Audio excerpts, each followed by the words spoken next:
বগুড়া শহর কমিটি আয়োজিত আজকে এই বিশাল জনসমাবেশের সম্মানিত সভাপতি জনাব আমিদুল চৌধুরী হিনু, উপস্থিত আছেন বগুড়া জেলা বিএনপির সম্মানিত সভাপতি ও সাবেক মেয়র জনাব রিজাউল করিম বাদশা। আমি দুটি কথা আপনাদেরকে বলতে চাই ভাই সাহেব, দুটি কথা নয়। আমি দুটা স্বাধীনতা দেখেছি। একটা স্বাধীনতা দেখেছি 1971 সালে।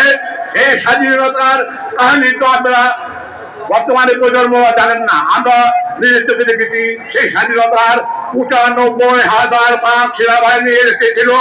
তারা ভারতের সেনাবাহিনীর কাছে আত্মসমর্পণ করে তাদের সমস্ত মালামাল সশস্ত্র বাহিনীর একটি যে সরঞ্জাম থাকে, সমস্ত সরঞ্জাম ভারতের সেনাবাহিনী লুট করে নিয়ে আমাদের খাদ্য গুদাম সোনার আমার ব্যাংকে সোনা ছিল সমস্ত লুট করে নিয়ে যাচ্ছে ভাই বন্ধুবান।